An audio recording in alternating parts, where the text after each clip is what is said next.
I still have a dream. Trabalhadores do campo. Assim sendo, declaro vaga a presidência da República.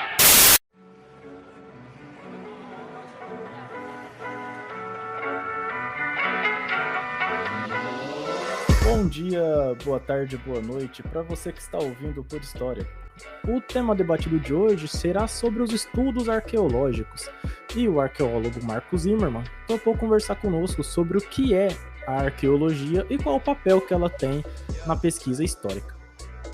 Professor, primeiramente seja bem-vindo, né? É um prazer ter o senhor aqui conosco no Por História. Antes da gente começar o nosso debate, se apresente para os nossos ouvintes, por favor. Bom, meu nome é Marcos Aurélio Câmara Zimmermann, sou professor na Universidade Federal do Tocantins, já há 28 anos, desde a época da Unitins, eu estou no Colegiado de História, no campus de Porto Nacional. Eu sou graduado em Arqueologia pela Universidade Estácio de Sá e História pela Universidade Santa Úrsula, ambas no Rio de Janeiro. Fiz o curso de especialização em pré-história no Instituto de Arqueologia Brasileira. Fiz especialização e aperfeiçoamento também no Instituto de Arqueologia Brasileira, no Rio de Janeiro. Mestrado na Universidade Federal do Rio de Janeiro, em História Antiga e Medieval, concentração em pré-história brasileira. E doutorado na Universidade Americana, na área de educação. Minha área de concentração foi Educação Patrimonial, em Arqueologia.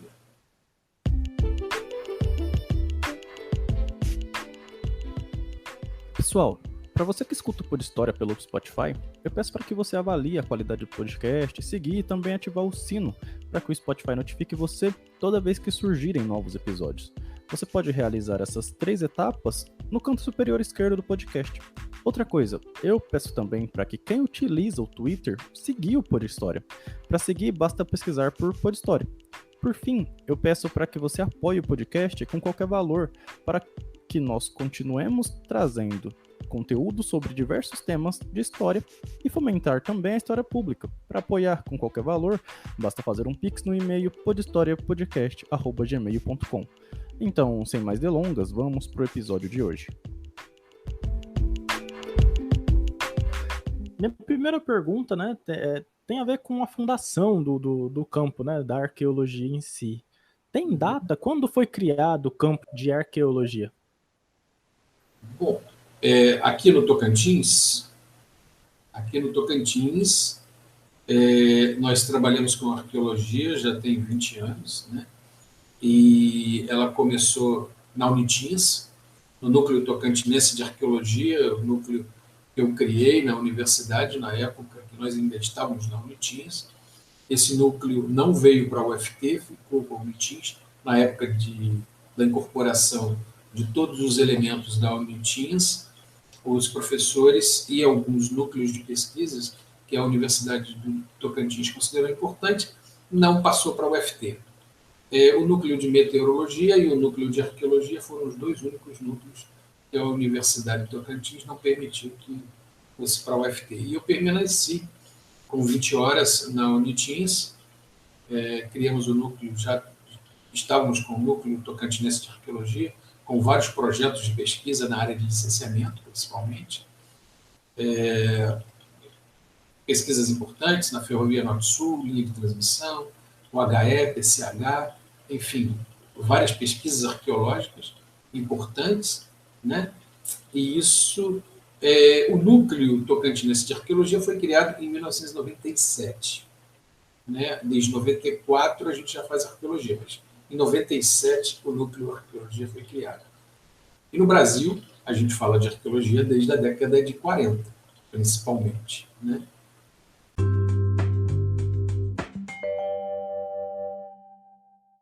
Professor, quando a gente pensa em arqueologia, principalmente de maneira geral, né, quando a gente não está inserido no âmbito da universidade, às vezes a gente se apega a alguns filmes, as pessoas se remetem muito ao Indiana Jones, né? Às vezes achamos que um arqueólogo faz mais ou menos o trabalho que o Indiana Jones fazia, quer dizer.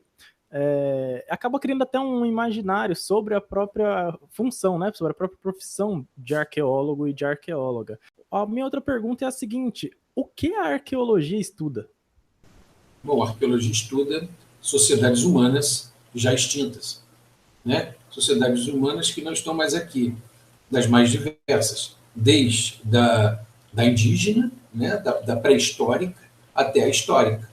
Então, através da cultura material que essas sociedades deixam, o arqueólogo estuda. A arqueologia estuda basicamente a cultura material deixada por sociedades já extintas, sociedades antigas, né? A arqueologia trabalha com isso. A história trabalha com fontes históricas, ou seja, com fontes escritas, basicamente com fontes escritas, né? Mas a arqueologia é história, só que ela é tratada de uma forma um pouco diferente. Ela não trabalha com a escrita, porque povos, tirando a arqueologia histórica, os povos remanescentes que a gente trabalha em arqueologia não tinham escrita, principalmente aqui no Brasil. Tá? Certo. A arqueologia, então, trabalha com vestígios que não são escrita, é isso? Vestígios que não são escritos. Vestígios do cotidiano de uma sociedade. Tudo que uma sociedade produziu e que ela deixou como cultura material, o arqueólogo estuda. Além do meio ambiente e, claro, das camadas estratigráficas, enfim, existe toda uma interdisciplinariedade para dar suporte à história, à pré-história, né? Tá? E a história também, porque nós trabalhamos com arqueologia pré-histórica e arqueologia histórica, tá? Mas através da cultura material. Professor, muitas vezes as pessoas confundem arqueólogos com paleontólogos, né? Sim. Por que existe essa confusão? Olha, normalmente a confusão ela é com o leigo, né? Nunca com o pesquisador e nunca com os estudantes, de um modo geral. A paleontologia, ela estuda basicamente a parte botânica, a parte biológica de animais já extintos, principalmente no que diz respeito à extinção antiga, em massa, antes de 11 milhões de anos, principalmente, né? E a arqueologia lida basicamente com o ser humano, tá? Então, a paleontologia não. O que a arqueologia retrata também muitas das vezes, dentro do sítio arqueológico, quando você encontra animais, insetos, né? Aí você tem o arqueobotânico e o arqueobiólogo que vai cuidar disso também. Mas a paleontologia, ela trata, está numa outra ramificação. E, hoje em dia, grupos remanescentes humanos, grupos esqueletais, que também são encontrados, o antropólogo físico e alguns paleontólogos também trabalham, né? Então, basicamente isso. Então, existe uma separação. Um trabalha basicamente com o humano e o outro não.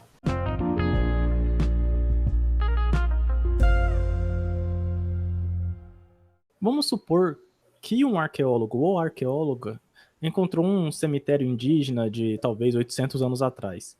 Quais são as técnicas aplicadas para descobrir a história por trás dos vestígios deixados nesse cemitério?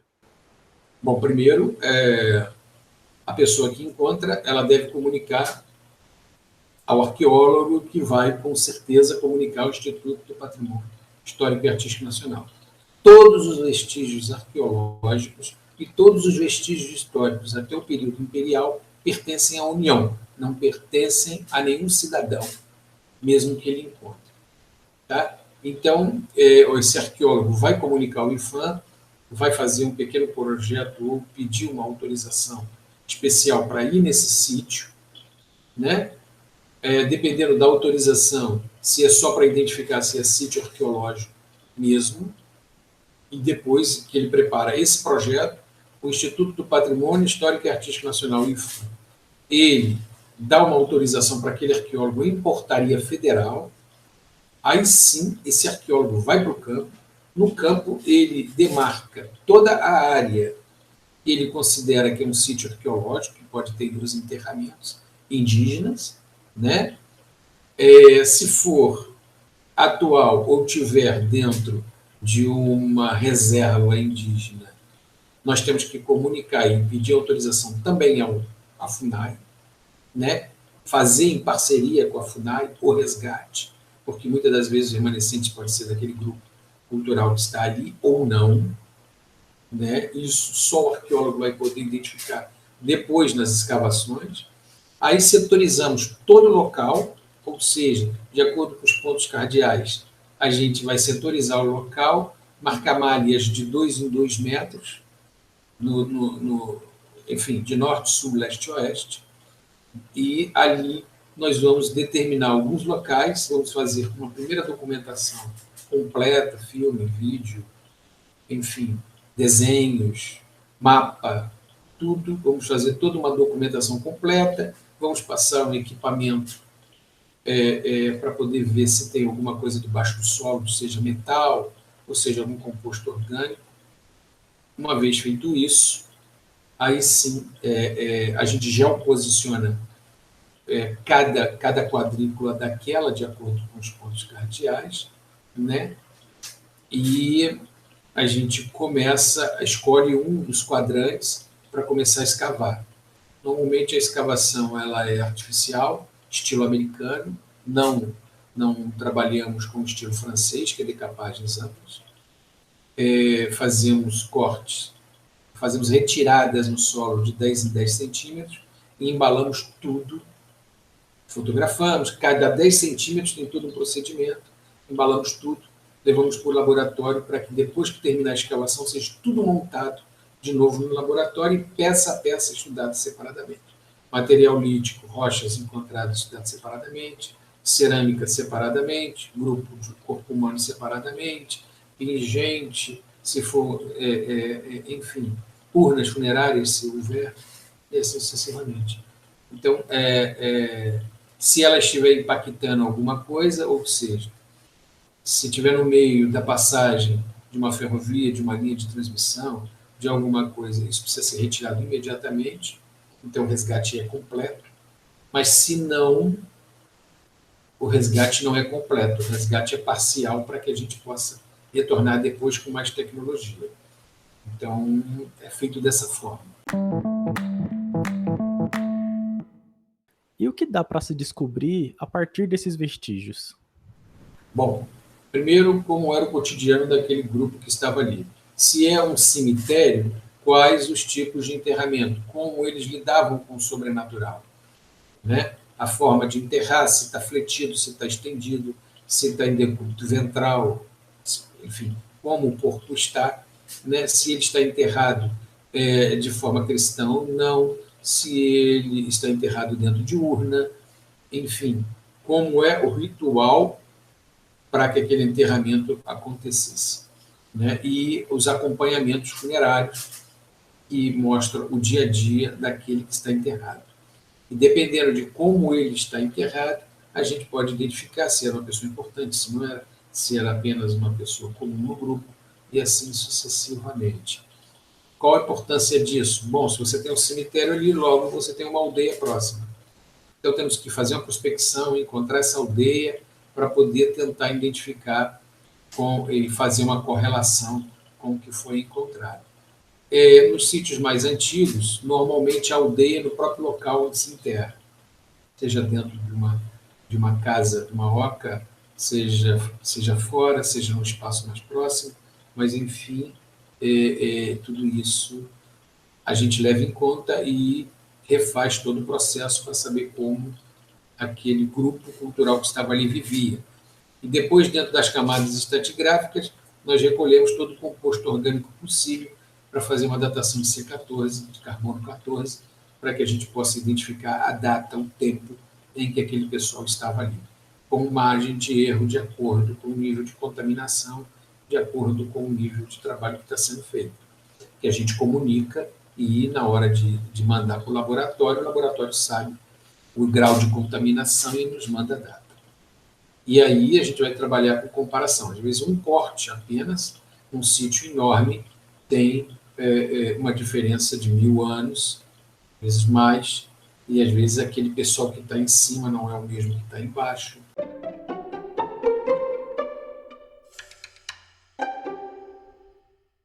Quanto em média dura, mais ou menos, uma pesquisa desse tipo? Olha, num cemitério, dentro de uma caverna, por exemplo,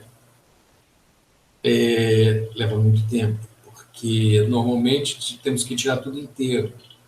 Conforme o esqueleto está, nós tiramos ele inteiro, nós temos técnica para engessar uma parte, tirar outra, enfim.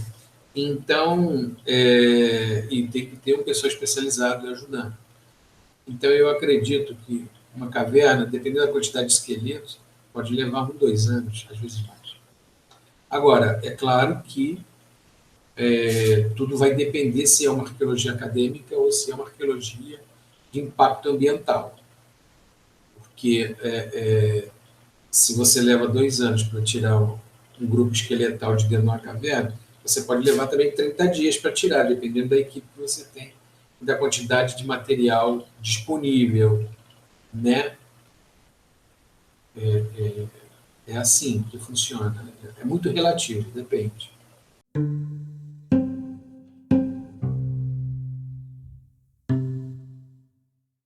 Professor, uma das coisas talvez mais fascinantes, né, de um estudo arqueológico é a datação por carbono 14, né? Que a partir dessa datação você consegue saber mais ou menos ali, com a margem de erro, como o senhor falou, de qual período é aquele vestígio, né? Como é que funciona esse processo para poder chegar a uma datação? Bom, uma coisa interessante sua pergunta, porque as pessoas confundem muito. Não é um vestígio. O que está sendo datado é a camada estratigráfica em que aquele vestígio foi tirado. Então, tudo que está naquela camada estratigráfica pertence àquela respectiva data. Seja uma cerâmica, seja um osso, seja um material lítico, o que for. Aquela camada, ela é única. Então, ela, se não tiver nenhuma intrusão, ela é única. Então, a data dela é única. Tá? Então, hoje no Brasil, nós não tínhamos até a década de... bom, não é nem década, né? Até a virada do século. Acho que o primeiro laboratório brasileiro começou em 2005 ou 2008, uma coisa assim, eu não me recordo. Mas é muito recente. Nós mandávamos para o Smithsonian Institution todas as nossas datações. Aliás, todas as nossas datações no NUTA que eu mandei fazer é do Smithsonian. Né? A doutora Beth Meggs fez todas as nossas datações. Inclusive, datamos o Douro.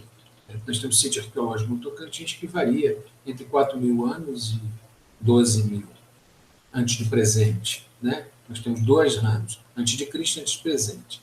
Presente é 1951, com a data da descoberta do carbono 14. Foi em 1951. Então, nós não trabalhamos, por exemplo, com Cristo. Nós trabalhamos com a data de 1951, ou seja, antes do presente. Tá? Então, mandamos para esse laboratório o material, aí tem toda uma técnica para recolher esse material, você tem que evitar contato físico, tem que estar com luva, tem que estar com o plástico especial esterilizado, e assim sucessivamente. E se for corpo humano, que estiver por ali, aí a equipe que vai mexer no corpo é restrita, porque o nível de contaminação tem que ser mínimo, para depois fazer DNA. Então, a gente faz DNA do esqueleto e faz DNA nosso, entendeu? Nosso não para mostrar parentesco, mas sim para mostrar nível de contaminação. Tá? É assim que funciona. O arqueólogo não faz a datação. O arqueólogo tem toda a técnica para pegar o material para ir para os físicos fazerem as datações, né? Porque é radiação pura, então é física pura.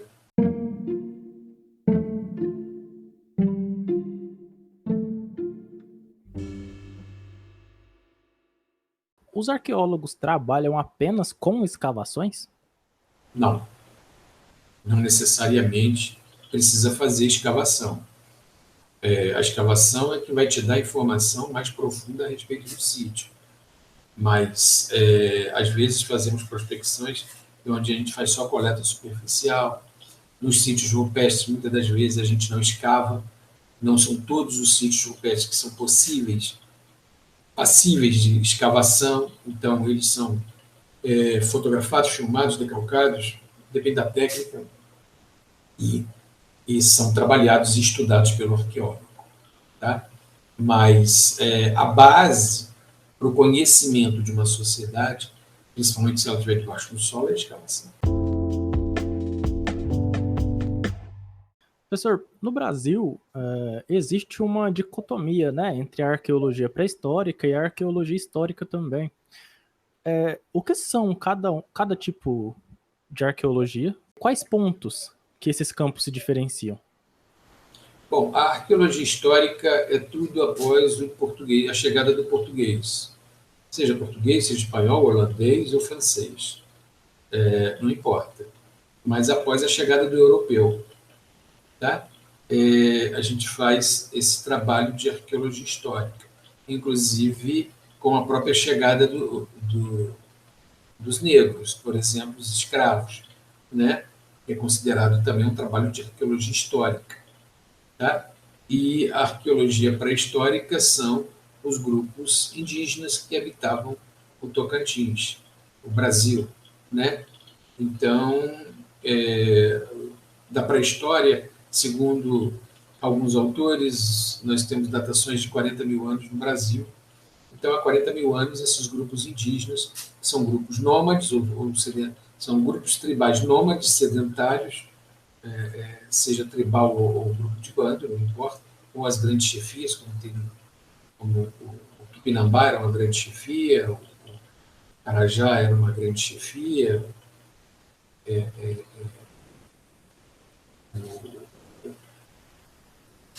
os Marajoaras, enfim, eram grandes chefias e que hoje já não estão mais aí.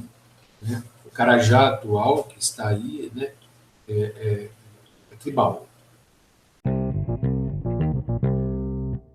Outra coisa interessante também, né, que foi que eu nas leituras que eu fiz para esse episódio, existem também 3 categorias, certo, dentro da arqueologia, que me parecem bem interessantes, que são a arqueologia histórico-cultural,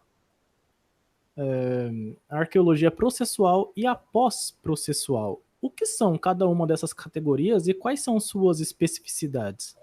Olha,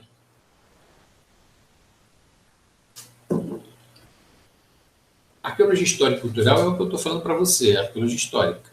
Tá? E que, às vezes, vai trabalhar não só com grupos indígenas, grupos quilombolas, né?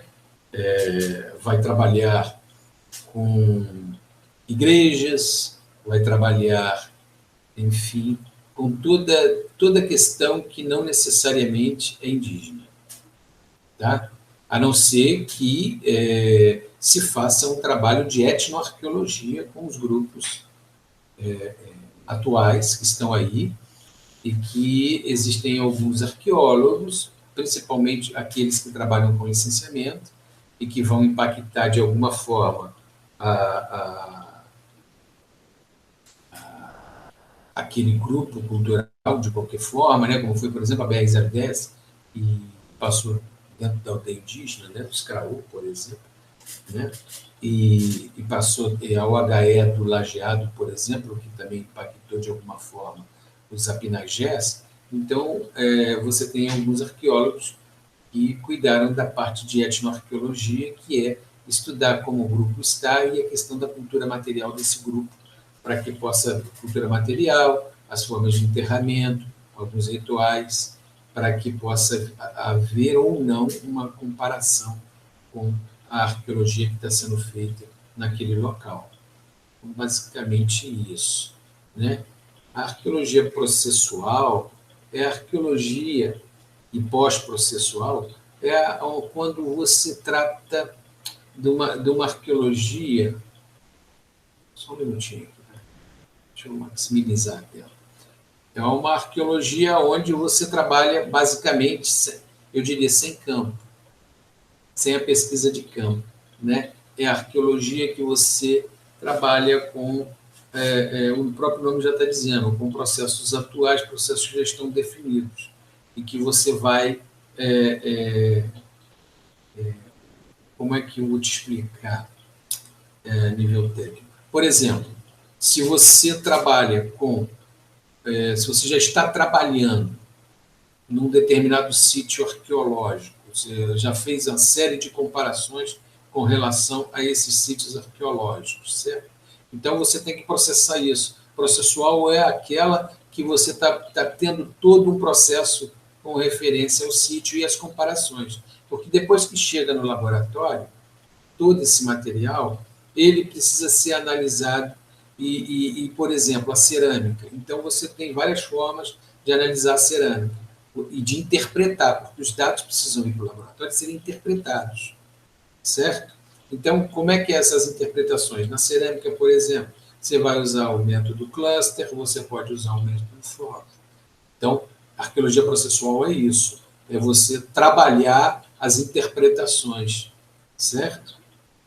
Das mais diversas, porque o que acontece, muitas das vezes, é que o arqueólogo, quando chega com tudo dentro do laboratório, com todo aquele material dentro do laboratório, ele tem que perceber como aquelas categorias estão funcionando, certo? Porque são várias, por isso que ele tira de 10 em 10 centímetros o acervo. Quando chega, e enumera tudo quando chega, porque depois você pode misturar, porque você vai tratar a cerâmica como tempero, pasta, decoração plástica, se ela é alisada, se não é, se ela é torneada, se ela foi queimada. Todo esse documento, você tem que processar tudo isso, certo? E escolher qual é o caminho que você quer seguir nas interpretações. Se é o método cluster, por exemplo, que é um método comparativo, ou se é o método Ford, que é um método onde você faz as comparações através das classes. Então, se você tem quantidade de cerâmica simples com tempero X, cerâmica simples com tempero Y, aí você faz os gráficos para você fazer um processo. Tem que estar tudo num processo só para você interpretar aquela sociedade, né? Então, aí quando ele fala pós-processual, né, é o pessoal que já muitas das vezes tem arqueólogo que se especializa nisso. É o pessoal que pega, nunca foi a campo muitas das vezes, mas pega os dados e ele vai ter que mexer com esses dados para interpretar o que aquela sociedade fazia, ou como a arqueologia acontecia, ou como, muitas das vezes, até como o trabalho foi feito. Se houve falha no trabalho, você precisa remontar.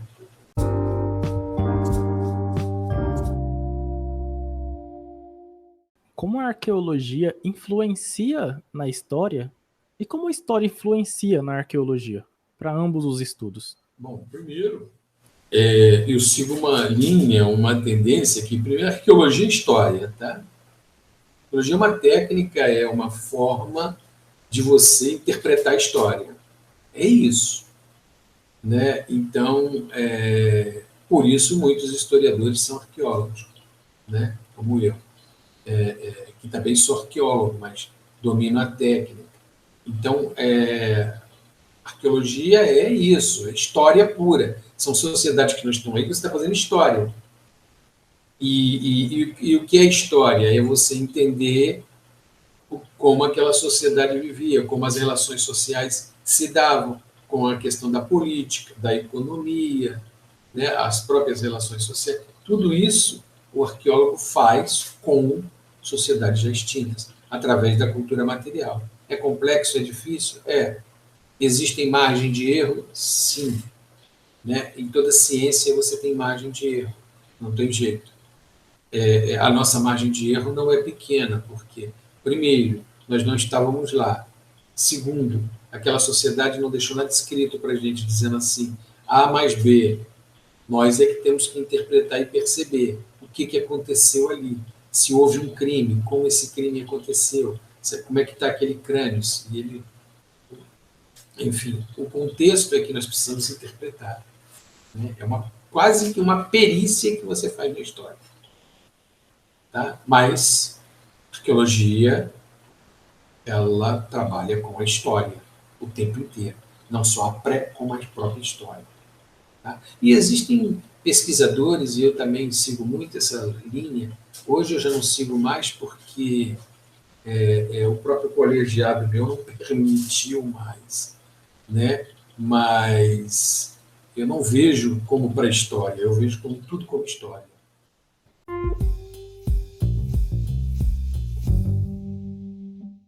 Professor, o que o senhor pode dizer para quem deseja se tornar um arqueólogo ou uma arqueóloga?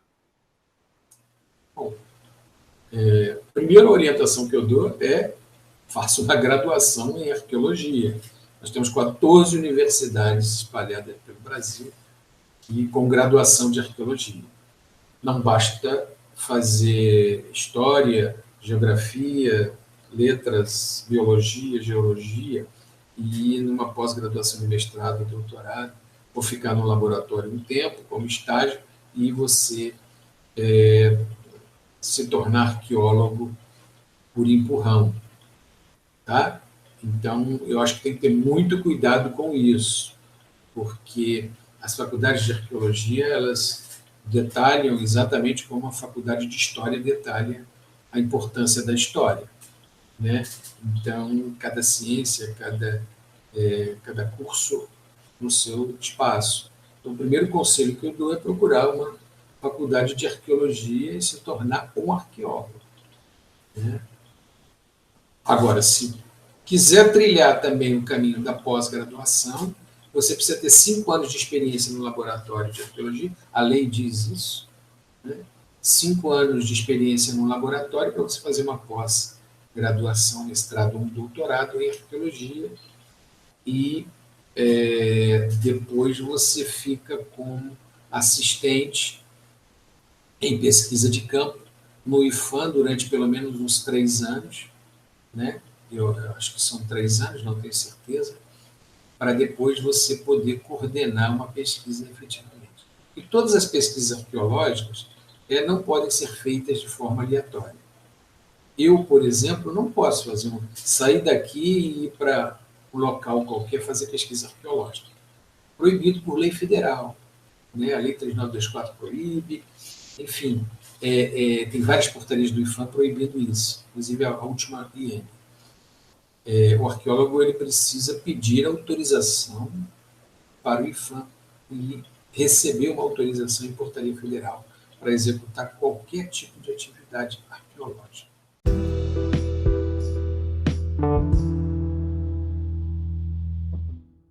Para finalizar, o senhor indica alguma referência bibliográfica para quem deseja entender melhor qual o papel da arqueologia? Nossa, agora você me pegou, tem muitas, né?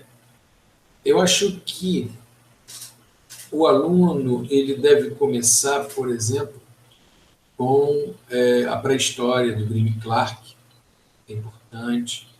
É importante ler os livros, não vou nem dizer um, mas tem uns 5 livros importantes de arqueologia que retrata uma arqueologia mais antiga, uma arqueologia que remonta bastante à questão pré-histórica, que é do Gordon Shout, é importante. Nós temos também autores importantes que tratam da arqueologia clássica, por exemplo, né? Nós temos Willi, né? Que trata da arqueologia clássica, trabalha com Inca, Maia, Azteca, mostra como as arqueologias ali estão sendo feitas, né? Então, a arqueologia, nós temos várias bibliografias, depende muito do interesse da pessoa, se ela quer uma arqueologia egípcia, se ela quer uma arqueologia grega, se ela quer uma arqueologia romana, se ela vai querer uma arqueologia brasileira, se ela vai querer uma arqueologia asteca, né? Ou até mesmo uma arqueologia americana, né? Do norte, que não é tão diferente da nossa, a arqueologia brasileira. trabalha basicamente com grupos indígenas, né? Tirando a arqueologia da América Central, mas a América do Norte também está no mesmo nível e do Brasil, em termos de arqueologia, grupos de bando, grupos tribais e grupos de chefias, que são as grandes chefias, tanto na América do Norte quanto na América do Sul.